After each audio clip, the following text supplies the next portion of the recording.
Je vais vous inviter, s'il vous plaît, à reposer vos verres sur la table du fond. Et puis, on va pouvoir attaquer la séance de méditation. Donc, pour l'instant, on se met, voilà, vous restez devant, sans les chaises. Et donc, on va inviter Michel Percher, que nous avons l'honneur d'accueillir aujourd'hui pour cette séance particulière de méditation. Bien, je suis heureux de vous voir tous réunis pour cette séance d'initiation à la pratique du Chadra, au cours de laquelle je serai votre guide, votre sergent instructeur, certains pourraient dire. Une séance qui ne nous prendra pas plus de 2 heures, 2h30. Le Chadra, donc une cosmogonie thérapeutique, basée sur les flux circulatoires énergétiques vitaux, sur laquelle nous allons nous appuyer pour lutter aujourd'hui ensemble contre tous ces petits tracas qui nous empoisonnent trop souvent l'existence. Si vous voulez bien me tenir, c'est un dispositif destiné à tester l'efficacité des détecteurs de fumée et des douches automatiques amovibles. Donc ces petits tracas, alors chacun peut faire son marché.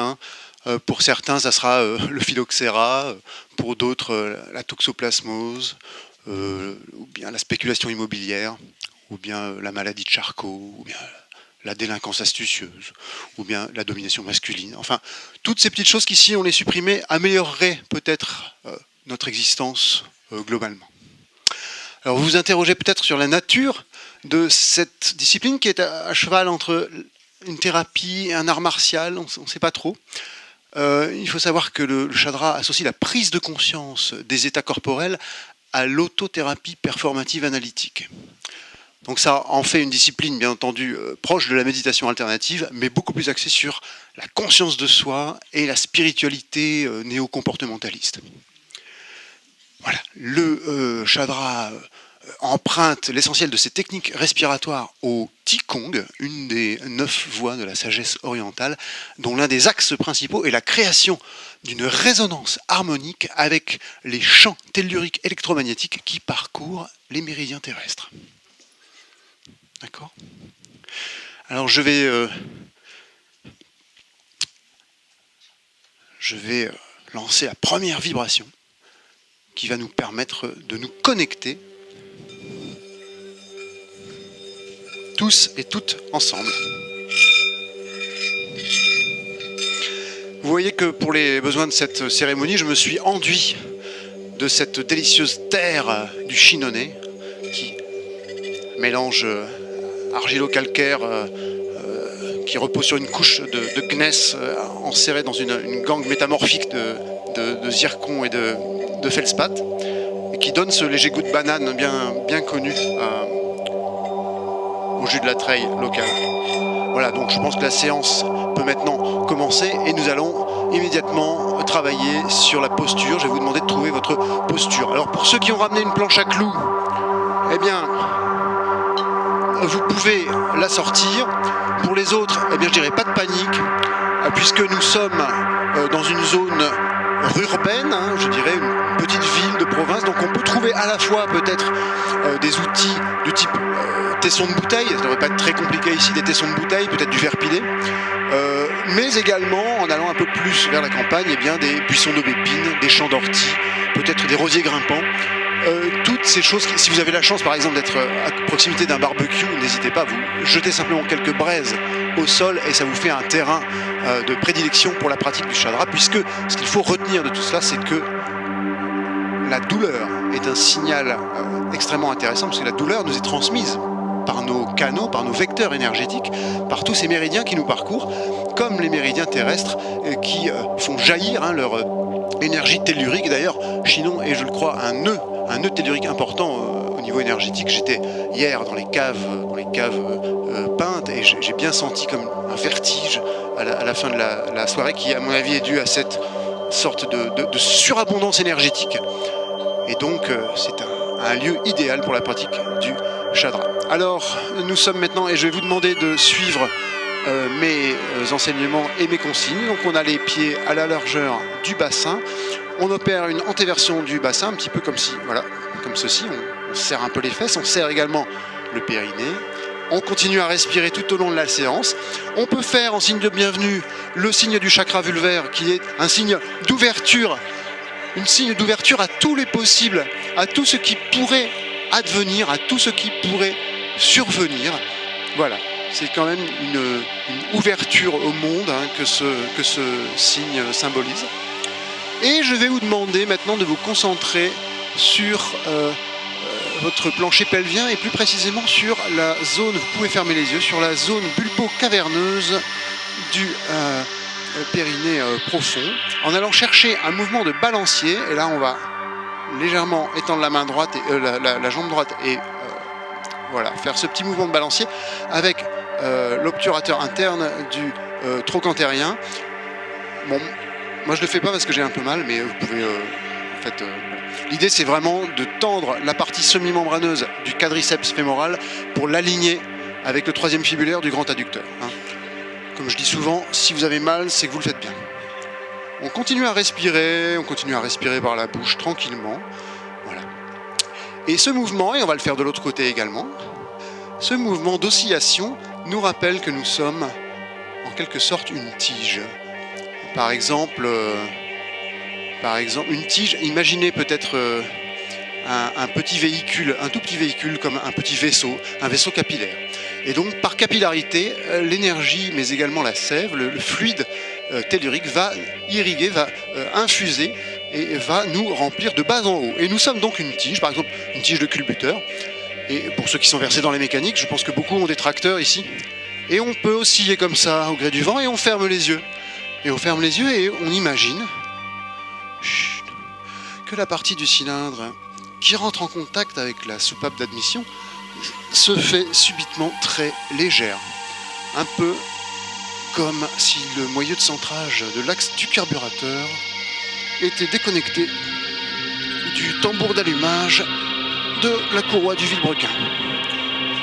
Et tout ça nous fait nous gonfler de sève et nous sommes maintenant un bourgeon et ce chakra va devenir une sorte de sphère comme ça. C'est le bourgeon dont nous sommes remplis, voilà, comme d'un fluide vital prêt à exploser, ce bourgeon prêt à répandre dans l'atmosphère environnante sa semence, pour ainsi dire, pour l'ensemencer de son savoir. C'est un paroxysme, c'est une exacerbation. On est prêt à exploser comme ça. Voilà.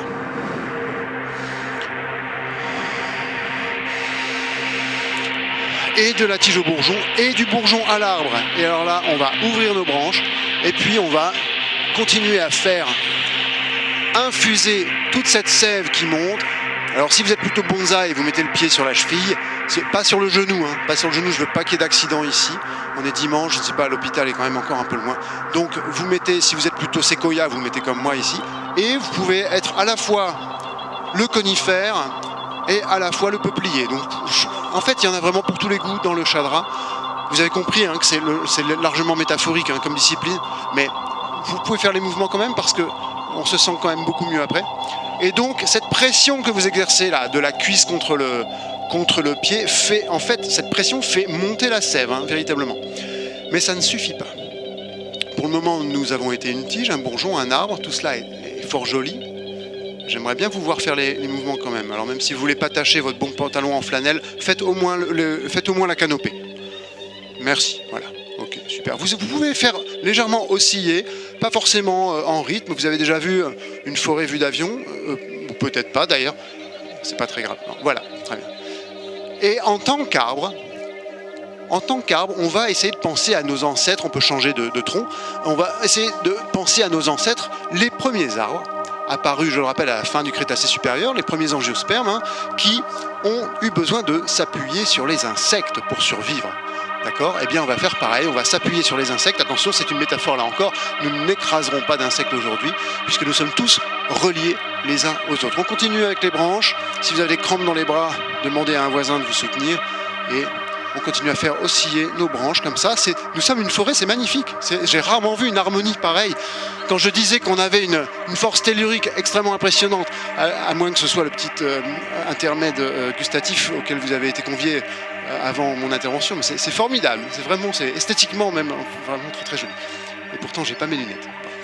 Donc nous allons devoir nous appuyer sur les insectes. J'aurais pu choisir la zygène de la coronille, mais on va choisir la fourmi. Et on va aller chercher cette fourmi, comment?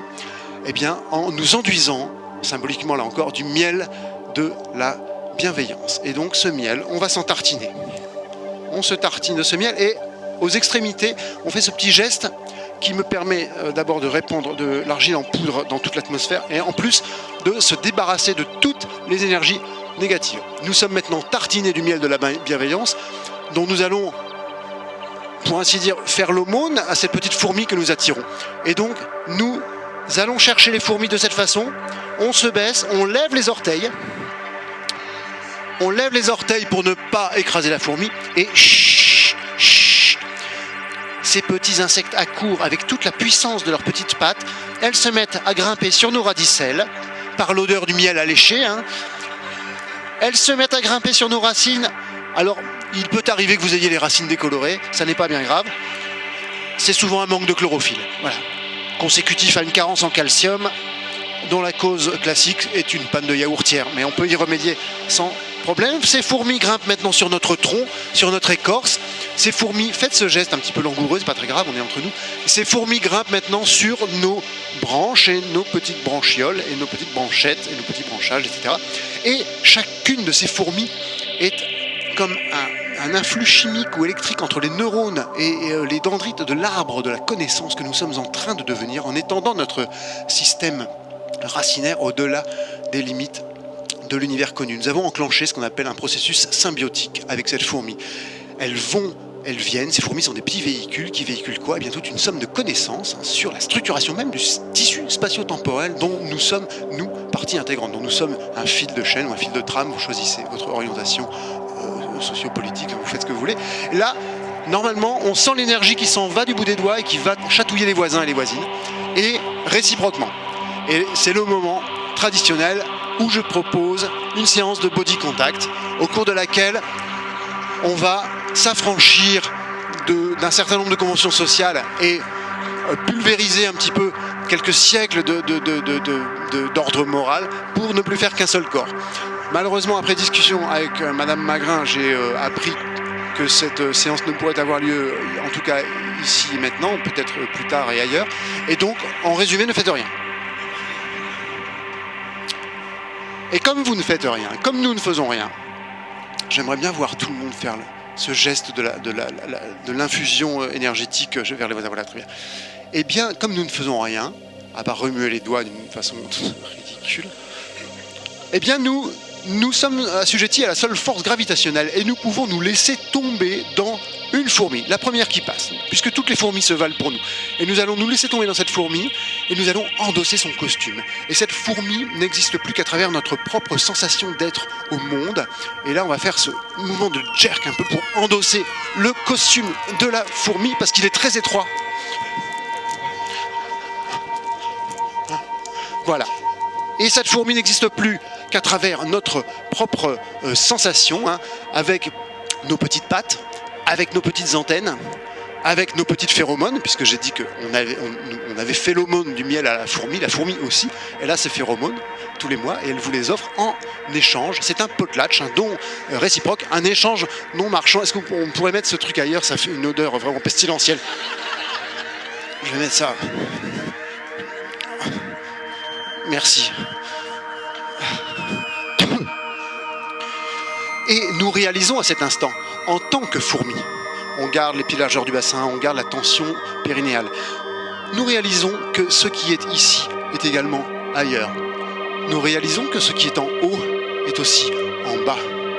Nous réalisons que notre futur est également notre passé, puisqu'il est dans une bulle concave, d'une dimension infinie, mais également dans une sorte de convexité palpable qu'on ne peut pourtant toucher du doigt, alors qu'elle est là, et elle est invisible, mais on la voit quand même.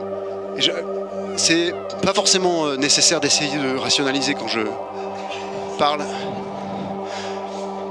c'est assez classique. J'ai senti les ondes négatives de la circonspection, un petit peu comme si on était tous dans le même canapé en train de pagayer et que certains pagayaient à contre-courant. Canoë, pas canapé.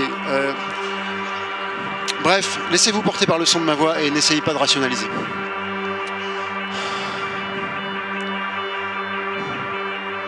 Voilà, toujours est-il qu'à mesure que se dissipent les brumes vaporeuses du doute, à mesure que s'éclaircissent les crachins de la perpétuité, eh bien, nous réalisons que notre corps n'est plus qu'un des maillons de la chaîne, ou plutôt un des nœuds du réseau interplanétaire qui interconnecte entre elles toutes les structures intelligentes, fermez les yeux, du cosmos, pour ne plus former qu'une seule entité subliminale, capable de surmonter toutes les difficultés en les aplanissant, comme les châteaux de sable dans le désert nucléaire d'une voie lactée qui résonne des échos incessants et sourds d'un corps astral dont le cœur bat au rythme des ondes cérébrales d'une puissance dont la nature véritable nous échappe complètement. Ça va toujours? Vous êtes bien? Bon. Parce que moi j'ai comme une... Bon, alors on va mettre nos bras comme ça un petit peu. On va lever le petit doigt, attention. Et on va baisser le petit doigt. Et on va lever le petit doigt. Et on va baisser le petit doigt. Et ainsi de suite. Et oui, je sais bien, c'est assez douloureux, je vous avais prévenu. Puisque ce simple geste a au fond la vertu de faire remonter à la surface comme des bulles dans un potage bouillant ou dans un... Voilà. Toutes ces petites douleurs, tous ces traumas en fait qu'on avait peut-être un peu hâtivement cachés sous le tapis pour s'en débarrasser. Mais en fait, ils étaient là, à l'état latent, et ils remontent et ça fait très très mal. Et on va les nommer, et on va en prendre une pleine conscience. Donc on va renommer, on va rappeler à nous ces cervicalgies. On va rappeler à nous cette hernie discale. On va se souvenir de cette hallux valgus, de cette fibromyalgie, de cette polyarthrite rhumatoïde, voilà, de toutes ces petits tracas qui nous empoisonnent l'existence et dont je parlais tout à l'heure. Et ça va maintenant beaucoup mieux et nous allons maintenant être prêts à adopter, alors attention, on va mettre les pieds un peu en canard, la position dite du cormoran impassible. Alors, on prend une bonne assise sur ces ischions comme ça. On peut faire un petit peu osciller le bassin. C'est pas inconfortable, mais c'est pas confortable non plus. On est en tension. Vous avez tous déjà vu un cormoran. Position très puissante. Les ailes sont lâches. Position très puissante, puisque la position du cormoran impassible occupe le rang 4 dans la hiérarchie sacrée des 9 protoplasmes mystiques de la puissance karmique du monastère du Qigong. Elle est à mi-chemin entre celle du tatou colérique et celle du scarabée introverti. Mais sauf qu'on doit maintenir la ceinture scapulaire dans l'axe du sphénoïde pour éviter les épanchements de synovie. D'accord? Donc, alors pourquoi le cormoran? Eh bien c'est une position que les grands maîtres du Chadra n'ont pas choisie au hasard, puisque le cormoran est l'un des rares oiseaux dont les plumes sont dépourvues de crochets sur les barbules. Ce qui leur assure quoi? Eh bien un taux de perméabilité maximal. C'est pour ça qu'il a cette pose un peu ridicule au sortir de la rivière, il est trempé. Il se noierait s'il continue à pêcher, donc il se sèche, puis il attend, et il va reprendre du poisson. Dure vie que celle du cormoran. Et cette perméabilité du cormoran va nous permettre à nous de quoi? De nous imprégner du flux menstruel, de la connaissance ultime de la matière, afin d'établir une connexion directe avec le début de ce paragraphe que j'ai commencé tout à l'heure. Bien. C'est parfait. Nous allons maintenant pouvoir nous forger, attention les genoux. Nous allons maintenant nous forger un bouclier. En commençant par la gauche, le pouce en bas, on a tracé un cercle de protection. Alors c'est un bouclier d'airain ou de bronze, ou on peut le faire plusieurs fois. Mais si vous n'avez pas de cuivre, ce qui dans cette région me paraîtrait un peu curieux, mais si vous n'avez pas de cuivre, eh bien faites-vous peut-être un bouclier avec un alliage de plomb et d'antimoine. Encore que, on peut changer de main, encore que l'antimoine à la réflexion, et comme son nom l'indique, ça ne soit pas très feng shui, donc faites plutôt peut-être n'importe quel alliage avec un faible coefficient de dilatation comme le Nivarox, et forgez-vous votre bouclier. bouclez-le avec une sangle de cuir végétal pour ne pas faire de mal aux animaux. Et maintenant, nous sommes prêts à adopter la position, attention, j'écarte le micro pour que vous voyez ma langue, la position du scorpion rancunier. La langue est importante. Je veux voir votre langue.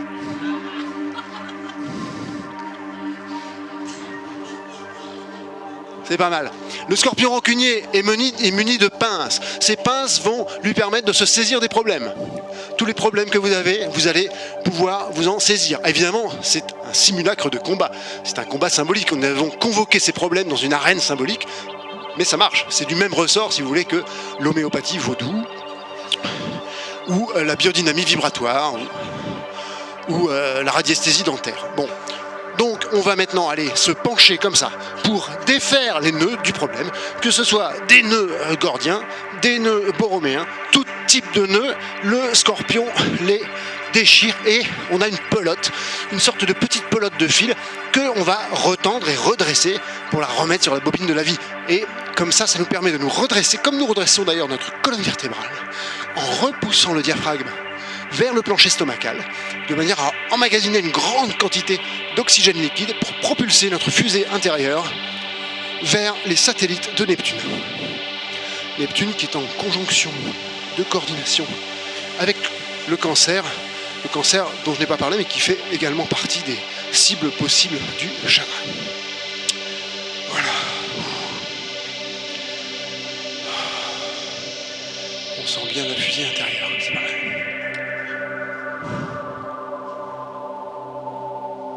Bien, et ce plancher stomacal sur lequel on a repoussé le diaphragme, eh bien on s'aperçoit en le regardant, et c'est un moment introspectif un petit peu douloureux, je le sais, pour beaucoup d'entre vous, que ce plancher, eh bien, il est tout rugueux, tout plein d'échardes, et on va devoir le raboter avec le rabot de la certitude. Donc on va faire ce mouvement, dans un sens puis dans l'autre, hein, on croise.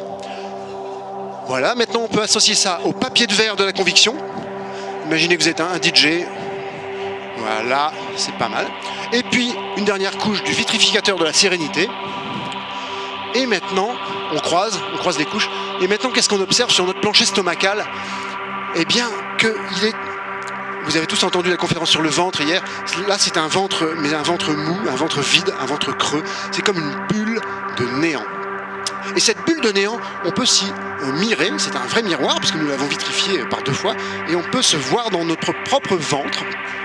Et eh bien, on constate que cette bulle de néant est entourée d'irisations nacrées, de laquelle vous voyez sourdre des milliards de gouttelettes d'un sang noir, le sang d'encre de la mélancolie qui viennent vous recouvrir l'intérieur de la rétine et qui vous rendent aveugle.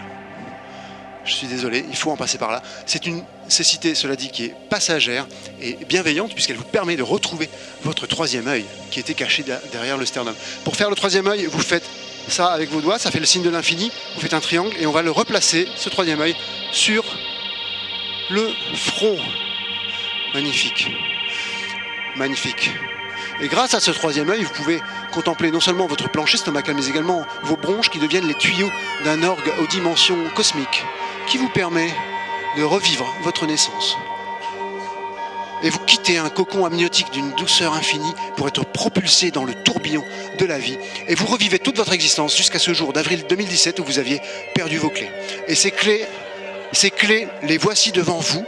Vous pouvez les contempler grâce à votre 3e œil. Elles sont au fond d'une caverne sépulcrale, au fond d'une grotte, sur un écrin de nacre qui s'avère être un crâne de crustacé. Vous êtes incrédule, vous êtes craintif, mais ce sont bien vos clés. Vous les avez retrouvées, les clés qui ouvrent les portes de l'hôtel des impôts. Non, attendez.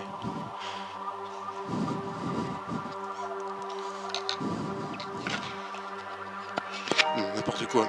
C'est les portes de la perception. Voilà ce que c'est d'écrire ces textes avec un dictionnaire de synonymes. Les portes de la perception, bien sûr, derrière lesquelles ces portes, une nouvelle dimension s'offre à vous. Et vous ouvrez ces portes. Et qu'est-ce que vous voyez? Eh bien, vous voyez une limule. Une limule munie d'un théorbe qu'elle gratte avec un plectre en imitant le mouvement asymptotique des notonectes ou celui des hémioles. Alors vous sortez votre dictionnaire, mais vous ne l'avez pas pris, donc vous ne comprenez pas exactement ce que je dis, mais c'est pas grave. Cette limule s'avance vers vous, de toute la force de ses petites pattes, qui sont au nombre de...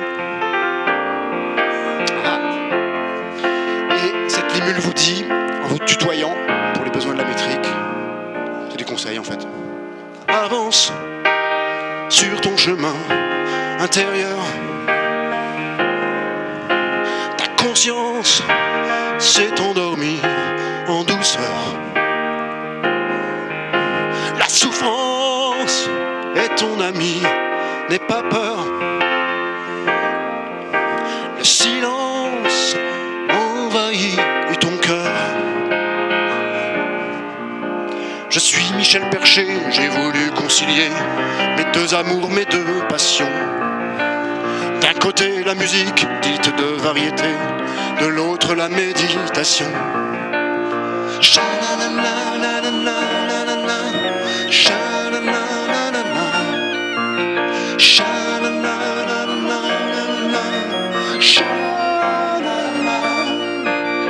Non, reste concentré s'il vous plaît, la ceinture scapulaire, le diaphragme vers le bas, le périnée, tout ça. J'ai d'autres conseils à vous dispenser. Enfin, c'est la limule qui parle, évidemment. Alors, quand tu entends le carillon de l'ennui, quand tu attends le tourbillon de l'oubli, quand tu descends le toboggan infini, alors tu comprends le sens de la vie. Je suis Michel Percher, avant j'étais chanteur, dans les mariages, dans les galas. Mais un jour j'ai compris que j'étais dans l'erreur, et j'ai ouvert tous mes chakras. Mes chakras, mes chakras, mes chakras, mes chakras. Mes chakras, mes chakras, mes chakras. Chakra, chakra, chakra, chakra, chakra, chakra, chakra, chakra, chakra. Non, chut, restez concentrés. C'est pas grave. Fermez les yeux, fermez les yeux. Fermez les yeux et imaginez un tunnel de cristal qui résonne au rythme du soleil et du chant des licornes dans l'œil d'un scarabée au reflet irisé quand le soleil cruel frappe à traits redoublés. Au-delà des limites d'un horizon sans bornes, dans une terre grasse et pleine d'escargots, que les soleils marins teignent de mille feux dans le fond des bosquets où jasent les ruisseaux. Un être de lumière s'avance sur la route, il est tout recouvert d'un voile iridescent. Avec son seul regard, il dissipe les doutes, il soigne les escarres et il guérit les croûtes. Il a les yeux phosphorescents au fond des cavernes sous-marines, aux stalagmites interminables qui vibrent à l'unisson des vagues, dans un frisson inéluctable, dans un chausson imputrescible, dans un caleçon irrémédiable, dans ce chinon imprévisible dont les parfums sont délectables. Ouais, je voulais terminer sur une petite note de flagornerie parce que j'ai été ensorcelé un jour à la Devinière. On m'a fait boire un breuvage étrange à 11h du matin et ensuite j'ai dû jurer, la main sur le cœur, que je défendrais jusqu'à la mort les vins de Chinon. J'ai voulu leur rendre hommage à travers ce spectacle, ou plutôt à travers les derniers vers de cette chanson. Voilà, c'était la séance de méditation de Michel Percher. Je vous remercie de votre attention.